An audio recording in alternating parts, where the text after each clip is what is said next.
各位观众朋友，大家好，欢迎收看5月7日 AM 新闻，我是嘉豪。今发生什么条事态？头先就来报您知。国内伫今仔日无增加本土病例，而且华航机师甲防疫旅馆的相关人员拢是去验到英国的变种病毒的。印度疫情当咧严重，外交部也当咧规划特调计划，目前代表处已经有6个人确诊啦。媒体人黄伟汉的妈妈伫咧台中说去，互食酒赛车的民众弄死，一个开车的民众，一个酒测值也是超崩。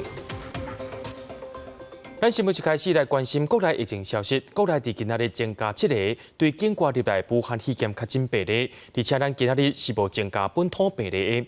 那讲到疫情指挥中心今仔日又公布讲，机场防疫旅馆的感染个案，华航机师甲防疫旅馆的员工，还有外包商等12人，拢是去染到英国的变种病毒。另外，针对着华航机组人员全面检验的计划，指挥官陈时中也强调讲，今仔日暗时会甲华航开会讨论，希望甲机组人员的检疫时间对3天延长到5天，明仔载就会正式对外公布。华航的机师甲罗湖德饭店感染事件已经造成28人胃着病毒，这阵机组员甲饭店员工的感染源依然不明。疫情指挥中心公布上新基因定数结果，案例1078、1079、1091甲1092这4位华航的机师甲罗湖德员工，对头一个房务主管这阵动静的案例1120，到新增加的房务部员工、餐饮部员工甲外包的水电工这5人，大岗位的家属案例1135、1136、1090等，总共12个人的病毒基因序列是同款，拢是为着英国变种的病毒株。另外案例1102、甲1133、甲1137，一家3个人基因序列也同款，拢是英国变种的病毒株。不过研判这个家庭小话是另外一个感染的事件。我们现在没有判定说谁给谁哈，当然我们还是认为从国外带进来的可能性比较高，而国外带进来是不是一定是我们国内的航空公司的机组员带进来的？那这也还成问题。好，也许是国外航空公司的机组员带进来的。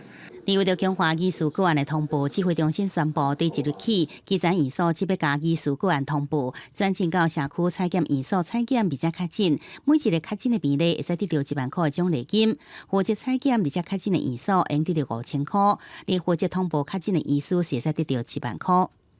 这是一个很重要的一个防线哈。那如果能够提高警觉哈，那能够把这相关有可能的都送来采检，好，那这样子可能对社区的防线会比较好一点。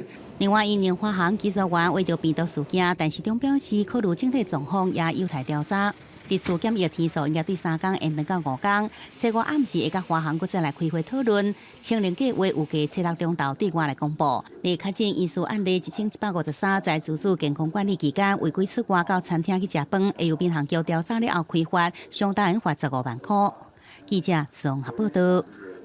伫咧桃园机场防疫旅馆发生群聚感染事件，有民众伫咧 Facebook 顶头也讲，桃园市政府的振兴经济旅馆方案，虽然无伫咧注意审查，明知影诺富特就是防疫旅馆，也阁予伊审查通过，而且饭店因也无特别对外说明，害70位民众带入去，啥人爱来负责任，说是拢无人来出面。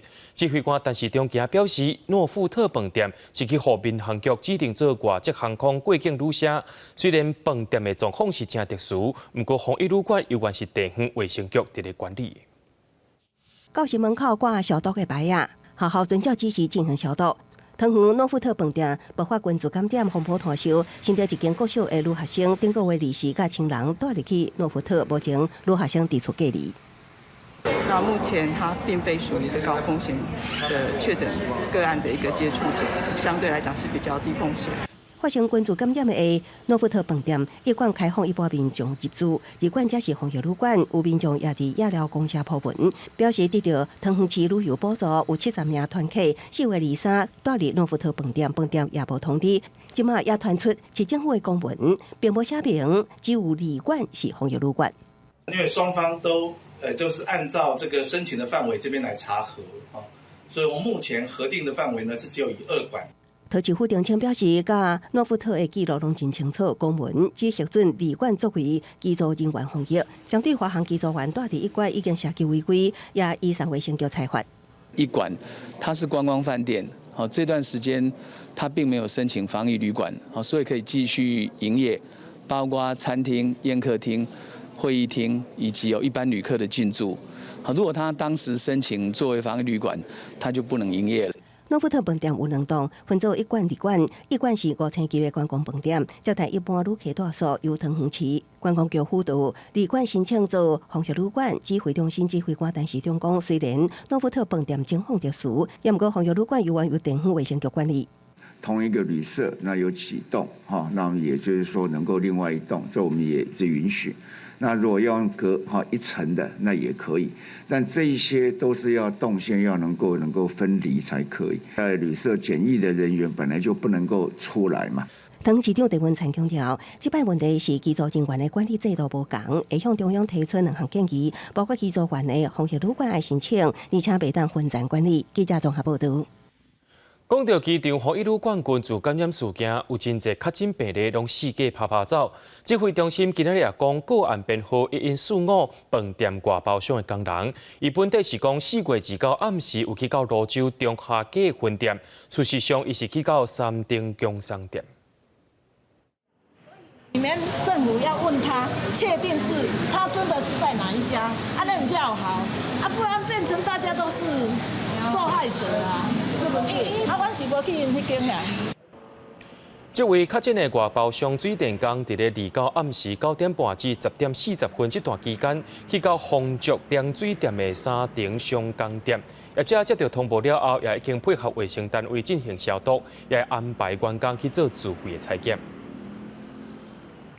讲到咱的政府为着要鼓励民众去注疫苗，疫情指挥中心今仔宣布讲，对今仔开始，若准员工要去注疫苗，公司会当互员工无薪水的注疫苗假，而且公司袂当因为员工来要去注疫苗就该拒绝，甚至也袂当因为讲这疫苗假影响到专勤奖金、考绩等等的个人表现。为了增加民众注新冠疫苗意愿，各部会讨论了决定，为即马开始来实施疫苗接种假，所谓劳工甲公务人员都会当适用。在请假期间头家会当免付予员工薪水，只要去注疫苗，也是注射了后发生着不良的反应，为注射迄天开始到注射了第2天暗时12点为止，只要摕疫苗接种记录卡，就会当来请假咯。因为这个不可规则劳资双方了哈，所以我们认为是不强制雇主给薪。那但是雇主当然如果更体恤劳工，愿意给薪，我们也乐观其成哦。政府强调，除了希望借出来加强防疫，嘛希望能进一步来保障注疫苗这些人因的工作权益。像讲头家袂当拒绝，这劳工来请疫苗接种假，袂当该看做是无来上班，还是强迫讲用暑假等等其他假来做处理，嘛袂当来靠因的专勤奖金，还是该洗头路，还是其他不利的处分。公务人员嘛是同款，机关袂当来拒绝因来请安尼假，并且嘛袂当来影响到因的考绩，还是有其他不利的所在。好，当然劳工也可以请其他的适合的假，好，不过基本上如果请这个不知心的疫苗接种假，好，那雇主不得拒绝哈。工商团队对此大部分拢是正面的看法，不过毛企业嘅提醒，也是真侪员工集中伫某一天来注疫苗，可能会对着公司的运作造成影响。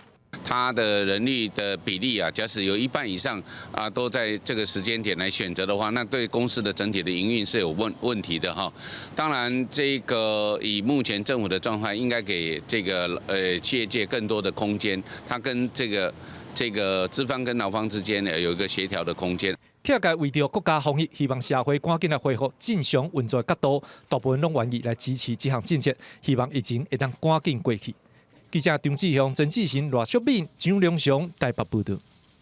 在这届感染事件当中，有一位技师捌注过 AZ 疫苗，竟然注过 AB 疫苗，为什么过来染病例？有感染科的专家表示，疫苗注了后，大约要开2礼拜时间，才会产生抗体，可能是在产生抗体这段期间去染到病，不是疫苗无效果。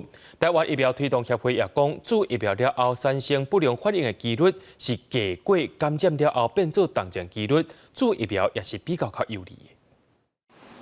华航机师甲诺富特饭店感染事件当中，1153例机师顶个月自己做过 AZ 疫苗，过9天出现有呼吸道症状，采检确诊，引起是毋是做疫苗也无保护力的烦恼。专家分析，做疫苗了后，按2礼拜了后才有抗体。AZ 疫苗做第一剂保护力只有5到6成，也是有感染风险。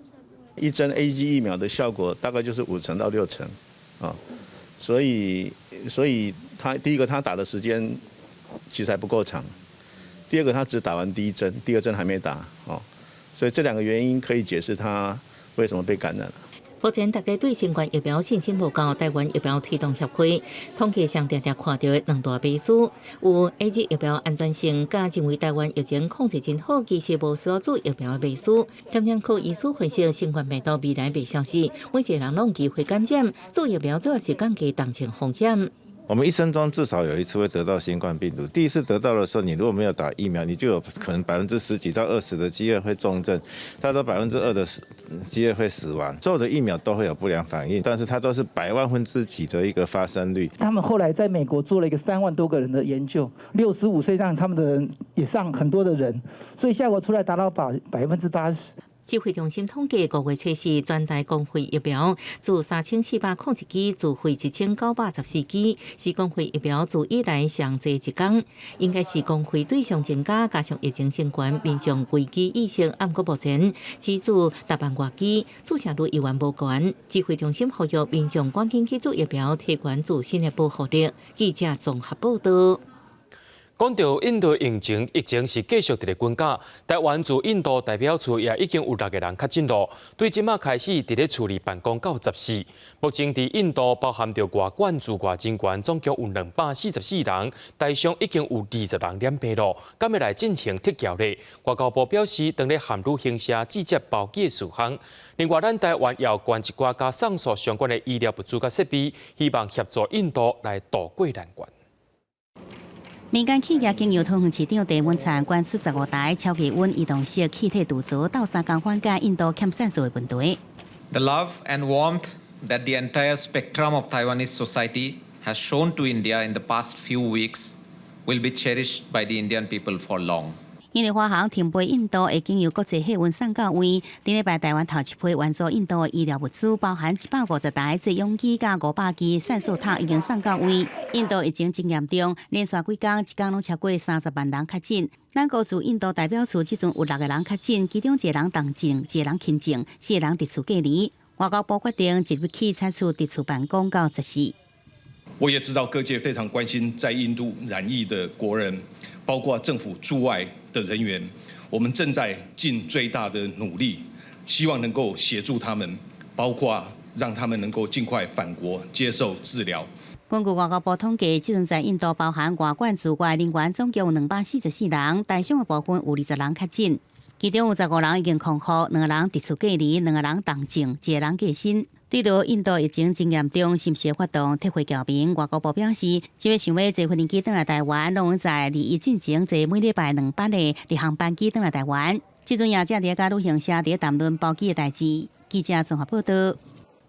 台中市南区今仔透早3点外发生一件真不幸的意外，就是一件驾手塞车摔弄死70岁妇人人的意外。这位妇人人也是媒体人黄伟汉的妈妈。塞车的驾驶讲伊无食酒，不过经过酒测，说是超磅啊。这只乌色进口车的车头因弄甲真严重，头前的车头甲引擎盖拢已经变形啊，零件落规涂骹，挡风玻璃也拢闭去。星期五透早3点外，台中市东兴路一段甲树义一巷巷仔口发生车祸，这台进口车弄到一名正伫行路经过路口的70岁姓陈的妇人人，附近的民众赶紧来通报119，甲这个当伤妇人人送医急救，不过最后依然是不幸死亡。因为我出来的时候是没有看，奇怪怎么没有看到车子什么的，就明明就有撞到声音，为什么没有看到车子？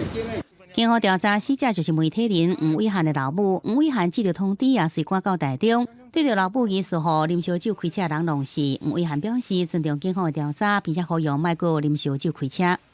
警方调查的结果，我们就相信警方的结果。所以包含这些细节，他是先喝酒还是后喝酒？他当时的速度是多快？有没有违反交通规则？这个都交由台中市的警局去做处理。希望不要再有酒驾的事情发生了，不管这一起是不是。酒驾是不对的，酒驾是不好的。警方对肇事的4本的查甫人酒测，酒测达到0.4毫克，已经超过标准。有民众看到4本的查甫人驾车停落了后，就到便利商店买一罐白酒来啉，怀疑想要闪过啉烧酒开车行迹，才讲事后才啉烧酒。不过4本的查甫人好啉烧酒开车。他是表示自己因为受到惊吓然后到这个便利商店买酒但是经过警方到场立即就跟他做这个酒测了酒测值已经有超过标准值，警方还是依规定依法来做移送。警方表示，依照规定，民众应在警方到场了后15分钟才可进行酒测。不过啉一罐白酒，酒测值就达到0.4毫克的浓度，敢若甲警方实际拄到情形是无符合。警方强调会调查4本的查甫人到底伫造成事故进前是毋是有啉烧酒。记者综合报道。对着阮的镜头来看，在地上大条，伫台北市中山警察分局涉嫌甲人收色情酒店业者的乌西钱，今年2月北检甲2名员警起诉了后，今仔日搁再起诉6个警察。这5年来，因着共收556万，检方也建议法院着爱甲即寡人判刑判罚等等等。台北市中山警分局甲中正一派出所几名警员3年外前，互警方发现涉嫌包庇，向色情酒店业者提钱。今年2月，先起诉姓李甲姓陈警员，初5个以贪污治罪条例定罪嫌，对甲起诉当时担任大直派出所姓都副所长等6名警员。起诉书批评涉案警员严重损害警察职权，建请法院中当量刑。被告6人身为公务员，长期向业者收取汇款，掏空警察职权，且犯后矢口否认犯行，毫无反悔之意，建请法院从重量刑。检调侦办这件中山分局集体贪渎备案，查出酒店集团提供女性陪酒、男客性交易等服务，还了互警员查缉。涉嫌自2013年开始，逐个月付辖区警员2万，当年3岁各增加2万，5年过来，警方收支超过556万。不过，涉案的警员全部好钱甲业者有金钱来往，只是检方起诉内容直接点出保护人民的警察局严重损害警察职权，或者也点出背后原因。经营这些特种行业的，可能涉及黑帮或是这组织犯罪的这一个法律制度的规定是不够的。这个帮派组织借由特种行业的这样子的一个形态，一些经营活动，造成一些不法收益。学者认为，这种行业甲乌帮等特定组织相牵连，第一线警员应该甲乌道帮派有所分别，守住这道红线，才会当避免互利用。若无一步错步步错，记者综合报道。在咧疫情期间，为着要振兴国内旅游，自去年7月到10月，观光局推出安心旅游补助，照无同款的条件，旅行社达团会当向政府申请3万至7万的补助，上济35团。不过，在咧假期，就一间旅行社为着要诈领补助款，竟然甲别人借旅行社的执照来申请，甲政府诈领428万。离岛平湖，不管是海上风光，也是特色的自然建筑，一直以来拢吸引真侪国内外旅客来旅行。去年疫情爆发了后，更加是国内旅行的热门景点之一。不过有不少旅行社业者为了诈领政府的补助金，找到另外3间的龙头旅行社斗阵诈领交通部的安心旅游补助款。待其申请观光局补助款达到补助团体的上限之后，再借名另外3家有泛意联络的旅行社来向交通部观光局申请补助款。经过清查，总共译领的补助旅游团体总共有93团。刑事局表示，交通部观光局推出的安心旅游，对去年7月到10月，为期是4个月。旅行社的团体旅游以无同的条件，每团会使补助3万到7万块。每一间旅行社申请补助上限是35团。不过，伫嘉义一间真有名的老牌旅行社，却是照牌申请补助达到93团，诈领补助款总共428万块。那申请补助拿到补助金之后，他们会再把钱转回去给原本那一家旅行社。警方调查，一间旅行社摕到补助款了后，会搁再以每团几千块不等的挂名的费用转回予照牌旅行社。这种包含诈领的旅行社4人的负责人，也有3间照牌的龙头旅行社负责人，这14个人，拢依照诈欺甲伪造文书的罪嫌移送法办。记者综合报道。讲到台湾米糕已经唔是保育类的了后，所有开始有民众讲，把这个米糕偷偷当作是宠物伫咧饲，甚至有人伫咧网络顶头交流讲要安怎饲糕。动保团体也烦恼讲，唔拿饲做宠物，甚至佫开始生狗仔囝。林务局表示讲，唔管台湾米糕是安怎来的，甲伊当作宠物拢是违法的，上重会当罚到30万。大大目睭亲像囡仔共款高水，台湾狗自2019年1月解除保育成分了后，网络常常因看到民众抛出影片，或者是问饲的问题。动保团体阁发现有网友讲，厝内底狗衫仔是朋友厝内底狗生，烦恼饲养已经扩大加做繁殖的问题。违反野生动物法第36条的未取得许可，以营利有行为目的去繁殖、饲养、买卖野生动物，那也是罚6到30万。我们追究说你这动物谁给你的，我们会把这源头找出来。动保团体2日来接到将近80件饲养通报，林务局表示，除了少数政府列管登记的合法以外，台湾狗不知名伫野外饲，一般人无论是捡到、掠到，甚至繁殖、送养、甲买卖，全部是违法，应依照野生动物保育法罚6到30万。它需要很大的活动空间，那一般家庭其实是没有办法提供这样的空间。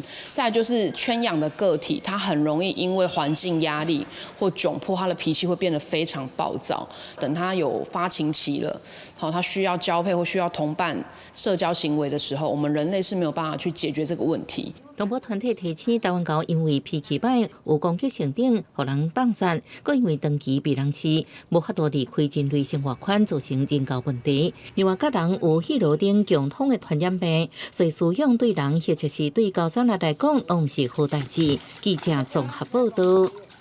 伫咧中国，因今年的5月初一长假，却因为疫情有较稳定啊，旅游市场也变甲真旺。各地头的风景区人拢是吵。也统计这几天全国的客运量会到2.65亿人次，会当讲是有史以来上届侪人出国行大5一假期。游客可以去南登记园，南登上的人少。伫北京看过元明清3代皇家园林、景山公园，伫五吉黄金洲游客真多，自入口所在就排甲路长，东城区的商业区、咱路果巷，西过人是密。北京国境瀑布机开馆的时间也提早半点钟。伫防疫原则下，实施预约分流，每天的游客限制一个3万人以内。不过民众对疫情已经无啥担心，认为危机已经过去。放心了，现在已经过去很长时间了。因为本来控制的就比较好，另外呢，现在不是疫苗已经出来了吗？因为疫情嘛，一直都没怎么出来，然后现在人还蛮多的，还挺高兴的。去年5月长假，因为防疫封锁，真侪人拢无法度出门，真翕，客运量比往年一年减少1级。今年疫情有稍较稳定。出现报复性的旅游加消费潮，因为也是无法度出国省，所以大部分拢是伫咧国内旅游。中国的交通部估计伫5天的假期内，全国的客运量会到2.6亿人次的史上新高，平均每天的地公路运量会超过5000万人。对线上的旅游预约平台讲，黄金周假期的订房比疫情之前增加4成。2月距离过年进前的疫情有几多变小规模反弹。所以，真侪人拢取消旅游计划，即便大家拢规个拢走出来，航班的计价已经回升到疫情之前，经过旅馆、租车也拢客满，计价也加真贵，摆脱之前的疫情的影响。业界估计，即便旅游消费会超过疫情之前1000多亿人民币，搁再创历史新高。公司新闻，施会长编写。讲到即马印度因的疫情是愈来愈严重，要真侪人发挥因的爱心，就亲像有一位司机将伊的嘟嘟车改做是救护车，要一个志工甲伊的车赔掉，去买送素来救人，要一个少年朋友开发 App 来整理物资，送予真正有需要的人。34岁嘟嘟车司机贾维德汉恩出发去载人，准备接病人去病院。伊讲看到有人因为伤过散车，用爱将家己的染疫被补送医，实在不忍心，就改装家己的嘟嘟车，希望用为人生相当新台票1900块到3800块的救护车费用。जैसी जगह तो नहीं है मगर जान तो बच सकती है इस गाड़ी से। लॉकेट था वो बेच के हमने ये पूरा बंदोबस्त करा। ये भारती जैन मैडम है, उन्होंने सिलेंडर दिया। नरेश जी हैं, उन्होंने इसके अंदर मीटर लगवाया। 按过贾维德的救命路，唔是一开始就真顺利。伊伫马德亚邦封锁期间，因为无通行证被警察抓落来，引起社群媒体怒火。警方则撤销指控，佮发予一张通行证。伫孟买32岁被叫做上诉人的沙赫，到即马已经为诉请人免费提供上诉。这份心意来自朋友有心的表示染疫，煞伫个送医的途中缺少上诉死亡。伊去年6月卖掉休旅车，买上诉桶，佮电开器具，伊捌为作梦病院的病人跋涉数10公里找上诉。伊认为这是对一个人信念的考验。पिछले साल लगभग हम 4 से 5 हज़ार लोगों तक ऑक्सीजन सपोर्ट पहुंचा पाए थे। शॉर्टेज की वजह से ब्लैक मार्केटिंग शुरू हो गया। 印度13亿人口当中，有2/3的人年岁在35岁以下。这波疫情，政府予人批评防疫不够力，出现部分少年人承担重大。17岁女学生布拉萨德甲一群年岁在14到19岁之间的朋友，开发物资统筹 App， 一直接电话过绿营用的医疗物资登录，予人取用，而且一礼拜7天，逐天24小时运作，随时更新上新的状态。The most challenging aspect I would say is when it is difficult to find resources for someone. 不过因愿意坚持，因为救命要紧。最近一摆成功任务是伫半暝苦等2点钟，总算为人找到上司桶。公司新闻王文玲报道。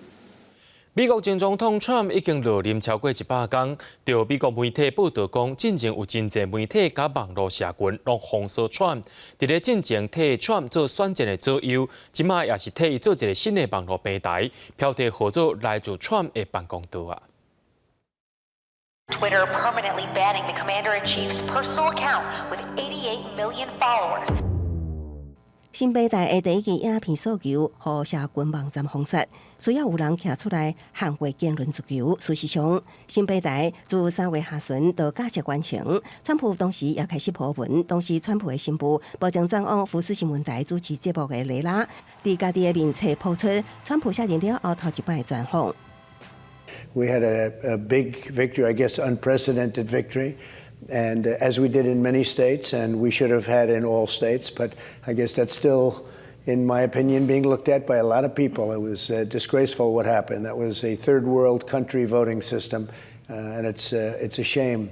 一段总长10多分钟的影片伫面册抛出无偌久，随着互这间公司的内容审查真悬摕落来，包括蕾拉在内，川普的竞选幕僚甲政府官员，拢收到面册电子邮件警告因袂当搁打任何有川普讲威胁因的影片，若无毋但内容会互删除，破文者的效果也会互暂时甚至永久关起来。并且公司认为，伫1月7日的国会山庄事件了后，不管川普讲啥物，拢有煽动暴乱、制造社会纷争的可能。这类理由也互推特等社群平台应用，将川普家族所有成员列为管制对象。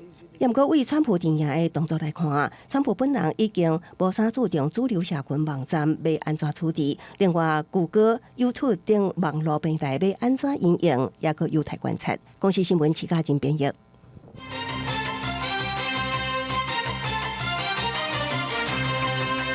民进党最近因为有党员卡涉毒品案件，引起乌道入党的风波。民进党主席蔡英文也为着无查明乌道背景，就互因入党的问题出面来回释咧。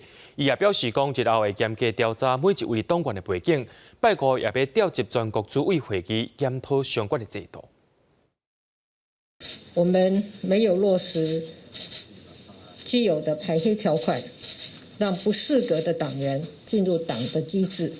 不仅造成社会的纷扰，也辜负了我们支持者的期待，我感到十分的抱歉。民进党主席总统蔡英文亲身回释咧，最近因为前党员赵干休涉到重创形象，也引起乌道入党的质疑。蔡英文指会表示，党内排污条款绝对严格来做，早期有新人入党也严格审查。运用一些AI 就是人工智慧的这个协助。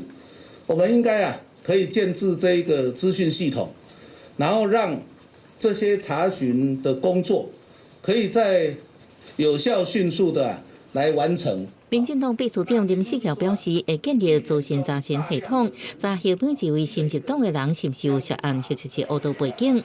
调解有的案件也收到地方党部、民进党界市党部4月底发函党中央，指控因系立委王美惠动员上千人入党，其中甚至有乌字代申请。王美惠讲这是我乌，甲家己市党部对呛。我是做一个桥梁，做一个服务，审查权。是伫地方党部，唔是伫我王美惠的服务处，所以唔免安尼伤害我。只要有查到任何人违反我们的规定，该除名的就除名，该处分的就处分。民进党台北市党部成宣示改革决心，各为调解优先区别的人开始全面调查，有个人违反败恶条款，目前正透过公开资讯来调查。民进党主席总统蔡文也要伫个初次开全国主委会议，听出地方的意见，检讨制度甲执行面的缺失，挽回党纪形象。记者综合报道。其实，一个古早人因对文武官员拢有无共款的期待，亲像是文官级别安提下武将提刀会当定太平。法务部早起举行着交接典礼，部长蔡清祥也呼吁，检察长就要甲重点放伫咧检察事务，无必要去应酬的就较莫去的。也针对讲即个部分要来做修法，针对着检察官做职务评定，若准是连续2届，无够良好的标准，而且拢无要改善者，可能就去互死头路。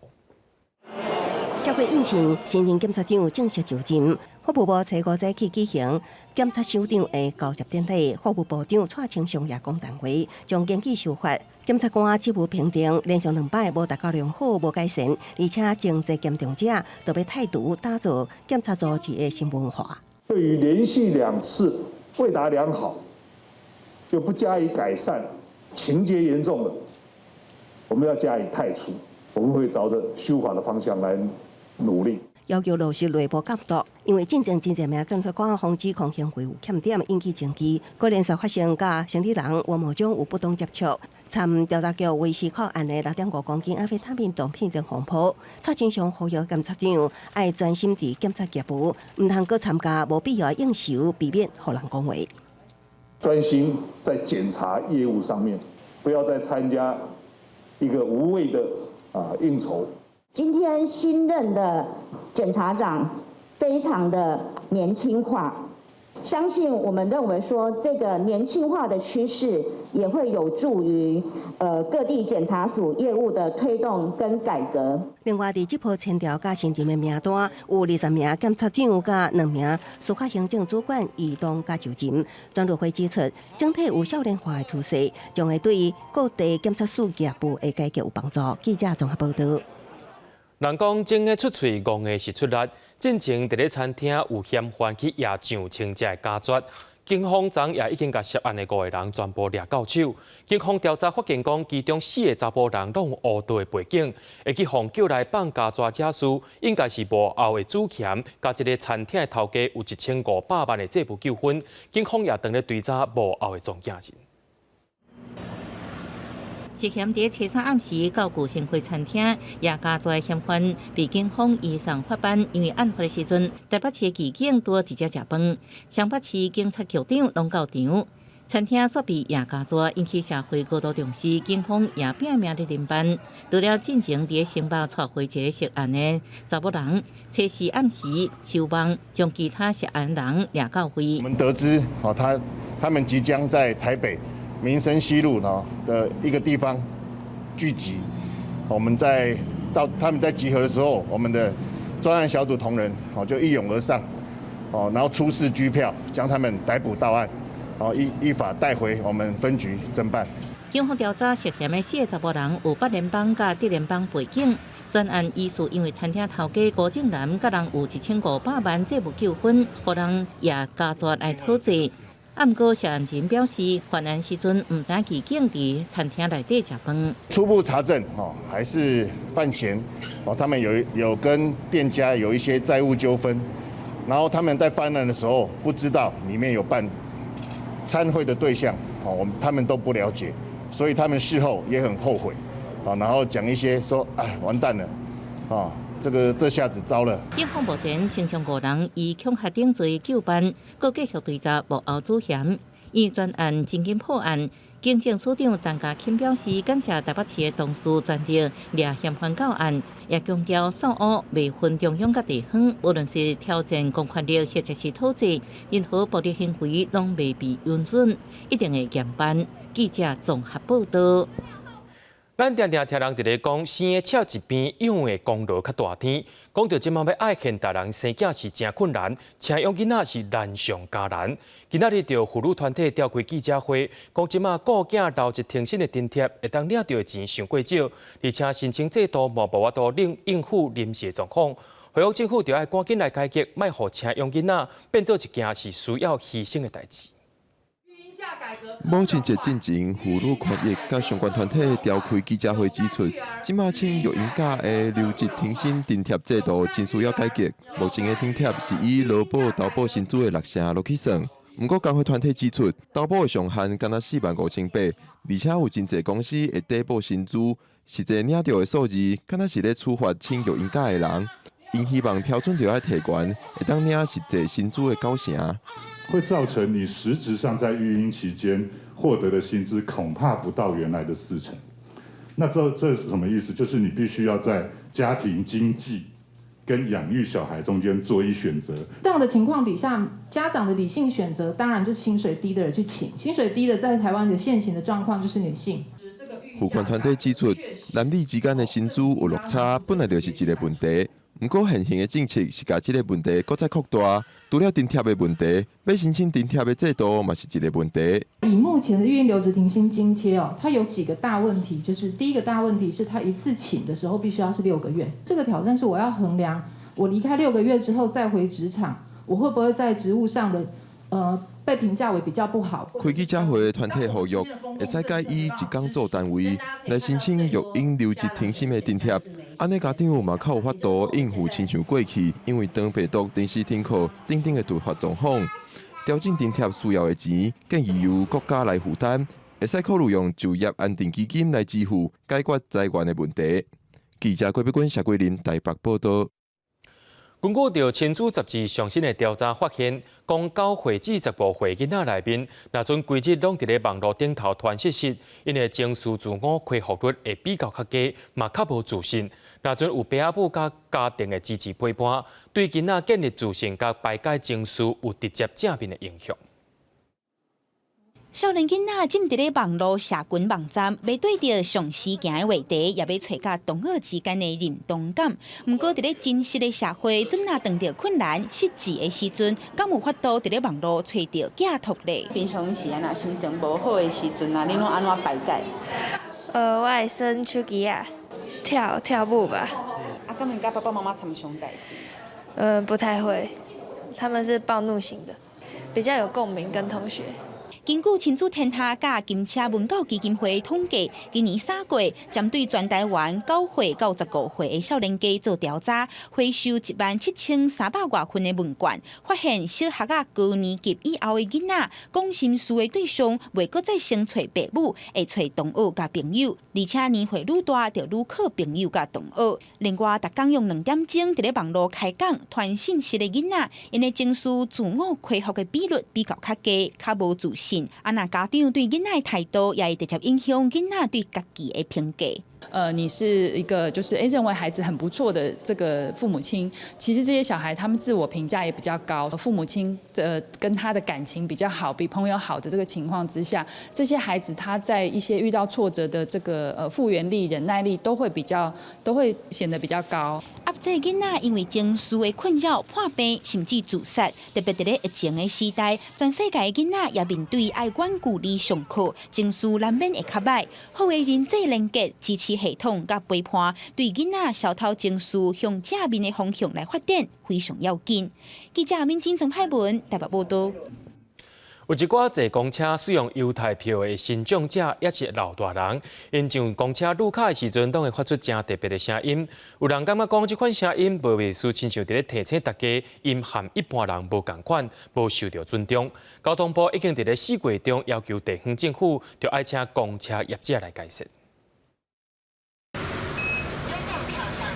身心障碍者或者是65岁以上的时代，若如破爱卡或者是敬老卡上高雄市的公车时，检票的机器就发出这款声音。不过有民众对这款语音的系统感觉有淡薄压力，亲像咧让规车的乘客知影伊特殊的身份。没有关系啊，自己就是这个样子，就没有，我不会介意啊。不会啊，嘿，不过倒是觉得说。像我这个样子，一上车什么优待票，我就觉得不好意思。我自己不会注意啦，但可能有些人他会 care 这个吧，因为毕竟现在的人想那么多，每个人习惯不一样。其实各县市的公车路卡语音拢无啥共款。高雄的交通局表示，语音当初时是为着方便分别票证来设计，也让民众知影路卡有成功无。不过4月中，交通部已经发文给各县市政府，希望改善语音，唔通有身份的分别。将来也会透过我们的一个计划案来执行，把这个声音把它做一个统一。初步的想法也是说，是不是就是刷卡上车，就这样子，就是让辨识说，刷卡是成功的。交通局表示，考虑到犹太票民众的感受，今年也拄好要推动验票机器的更新，按算伫10月份完成所有公车的更新。时到就袂阁有分别身份的语音，用无也会向无显示票证的方向改善。记者综合报道。伫咧咱台湾的民间信仰内面，上界使人感动的，就是信众会提因上好的成果、上好的修行，来敬奉心目中上界尊敬的神明。伫咧屏东九如着种淮山甲金果农民，就提因种几落工正大粒的淮山来献给上帝公，希望会当保庇大家丰收丰年当。挖山食山，挖海食海。这句话展现台湾民间的生活特性。那生活会因为环境变化，宗教信仰也会受到牵连。伫屏东九如有一位农民种出一粒正大粒的淮山，也决定要提去献给上帝公。因为旧年我咧看伊是无这悬嘛，咱是讲伊这大安尼嘛是袂慢啊，是讲无搁加留一年啊，今年这好种啊，也无病虫害，这好好安尼。要献给上帝公的礼物，唔那淮山，也阁有大粒金果。这粒金果就60斤遐重，真侪民众看了感觉真特别。没看过那个山药跟那个南瓜这么大的，真的太开心了。那个农民真的太会种了，我食到这尼那几年啊，这大汉啊，没看过汉尼那大的山药。缺少雨水，那我们一样没有烂掉，长得那么大，大概超过80台斤。那这样的话来供奉给我们玄天上帝圣诞快乐！那我们今天选择特别提前来报喜啦让各位都可以享受到我们玄天上帝的一个喜气。台湾民间的活力是单纯又可爱，无论是桥、瓜仔年、四季果，也是淮山、金果，靠天食饭的农民用虔诚的心，甲上好的修行敬奉心目中上界尊敬的神明。记者综合报道。伫咧台南将军的芦笋是真出名，不过这几年雨水较少，今年阁断着可花。农改场也推广一种滴水栽培技术，甲每一滴水压伫咧芦笋上界水的所在，会当生5成以上的水，芦笋的产量颠倒是大大增加。涂骹这款乌乌的水管，毋是厝里一般咧用的护水管，是台南将军农改场这几年一直咧推广的滴灌技术。这款技术唔来当为今年的可换新瓜水，佫会当省真侪人工。我们是把它引进农改场的一些滴灌系统，它的好处是，第一，你可以供水平均，那肥料也可以跟着管线跑，每一个孔径它1小时可以滴1公升的水量，保持它土壤的湿度，那土壤也不会硬化。将军的土质盐分高，适合种芦笋，是芦笋的大产地。过去传统是用引水引沟的方式来灌溉，为着提高水资源的利用效率，政府辅导农民用滴灌技术，一空1点钟会当滴1公升的水，各地拢滴伫咧芦笋需要的所在。而且农民实际做落去发现，芦笋的产量颠倒更较悬。产量来讲，我们觉得滴灌系统会比较好，它产量会比较高，差个应该有2至3成。因为芦笋是一款真优秀的作物，因为要靠真侪人工来照顾。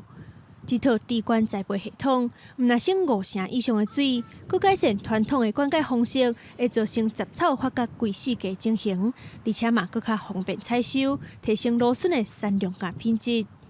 记者综合报道。虽然讲这两天北部地区有落一寡雨，不过对水情的帮助却是真有限。伫咧台北市的豆仔埔溪，却因为欠水造成真侪鱼仔病毒，县政府派人去处理，想要到外包厂商，竟然是当场挖一个坑，把这个死鱼仔带起来。当地居民看了后也批评讲，安尼是伤过寒。规排的死鱼仔现场传出一阵搁一阵的臭风，最近可看溪水内底的水愈来愈少。遐因为氧气无够，大批冰毒，毋过前来处理的人，却互人发现，竟然直接挖坑，把死鱼仔带在现场。门窗已经紧闭了，还戴口罩，所以这真的是让周边的里民真的是非常愤怒。先挖个坑洞，就把那些死鱼的尸体就地掩埋，这种便宜行事的方式真的是太离谱了。那我要求我们公务处一定要将这个鱼尸体把它清运走。县政府知影了后，连面阻止厂商这款做法，而且要求把已经待在现场的鱼仔清掉，卖对外包厂商进行处罚。这个方式是不对的，必须要先把一些死鱼先集中，然后整个清理完毕，再外运到合法的地方弃置。这个是整个一个流程。后续我们会持续来注意这个状况，针对这次厂商的跟监造的一些疏失部分，我们也会依据契约来做一个罚款动作。附近居民讲，因为欠水，所以造成鱼仔死亡，大家拢会使体谅。啊，毋过无应该用这款方式处理。政府后续来派人在现场监督，袂阁发生乌白带的状况。记者刘君和新竹报道。今年是台湾文化协会成立100年，大场町的渭水夜站特别甲协会的创立者蒋渭水的展览心急，结合上改新的科技4D 技术，互蒋渭水回来到咱的目睭前。看起来我做了一件大事哦，因为定出力，所以我定称呼关于我的警署也是家乐为留下。画面看起来就亲像蒋渭水本人参与讲话，这是台北市文化局最近甲文策院等单位来合作，伫大场町渭水驛站上设展，杀出来上新的4D Views 影片，互民众体会甲历史人物互动的感觉。感觉可以看到蒋渭水先生来这个展览的有点身临其境的感觉。拢总有5个点，你用平板来看的时阵，会当看到伊的影像出现。直接甲你导览，甲你讲这段原来就是讲我什么故事，迄段原来就是讲我什么故事。文化局请来蒋渭水先生的干仔孙扮演阿祖，民众看到立体影像，就亲像蒋渭水咧介绍伊家己，内容包括深入台湾病院的初心，参与社会运动，创立日本时代第一个政党台湾民众党，阁有成立台湾文化协会等等，互民众更加了解这位台湾文化启蒙的前辈。因组织这个文化协会，4个去做演讲。去推动讲，咱台湾有啥物款的文化？现在这个世界上有啥物知识，有啥物思想在发生？互咱台湾的人民拢会当了解这个代志，了解讲咱是台湾人。柯比辉表示，今年是文协成立100周，渭水驛站伫去年9月底就开幕，特别选伫过去台安病院的旧地址，嘛是推动台湾新文化运动的根据地边啊，就是希望互更较侪人通了解蒋渭水的精神。21世纪的台湾人，请继续加油！再会。记者陈雅文、陈保罗、谢桂林台北报道。伫咧荷兰有头一栋利用3D 列印技术所起出来的家厝进程也已经完工了。工程团队表示讲，干那开5天的时间就完成，目前是由一对退休的翁仔某说去住，每个月租金大约是新台币27000块。3D 列印机器来回运作，将建材垫至指定所在，起出建筑物的外壁，搁搬到工地现场组装。荷兰爱因霍芬科技大学一名工程师，甲当地市政府甲营建公司合作，成功执行里程碑计划。表示列印过程只用110点钟，短短5天的时间就起好荷兰第一栋全 3D 列印的厝。Met dit kleine gebouw achter ons is vandaag denk ik een hele grote stap gezet naar een hoogwaardige maakindustrie in de bouw. En met deze technologie, de digitalisering met name in de technologie, gaan we een grote bijdrage brengen aan de productiviteit in de bouw, naar een meer duurzame bouw en naar een meer gezonde bouw. 这间厝占地28平，有2间房间，外形亲像有窗的大圆洲。铺色调号称体感价更较接近大自然。一对退休翁某已经生大入去，每个月付800欧元，差不多新台票2万7的价销，地租半年。 But it gives a very good feeling because if you're inside, you don't hear anything from outside, and you have a feeling that you are really open because it's the open space here and it's very big windows, but it feels very safe inside because it's complete silence. Looks also a little bit like a bunker. 3D 联厝的概念有希望为荷兰解决愈来愈紧张的住房需求。欧洲新闻台报道指出，荷兰爱伫未来10年起数十万间的新厝，才容纳国内一直成长的人口。公司新闻林浩如编译。明仔载天气是好也是歹，做伙来看预报，恁就知。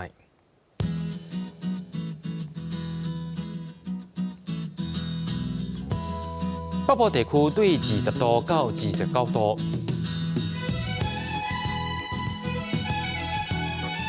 中部地区对22度到31度，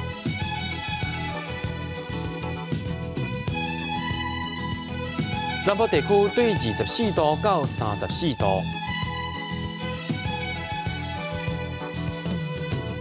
东部地区对20度到29度。要来看外岛地区，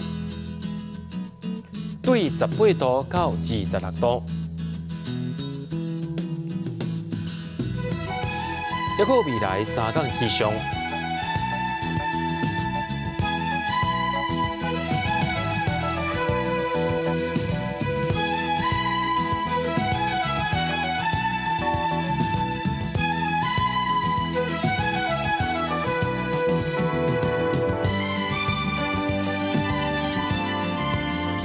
新闻最后，感谢各位观众朋友收看今日AM新闻，我是嘉豪，咱明仔载同一时间再会。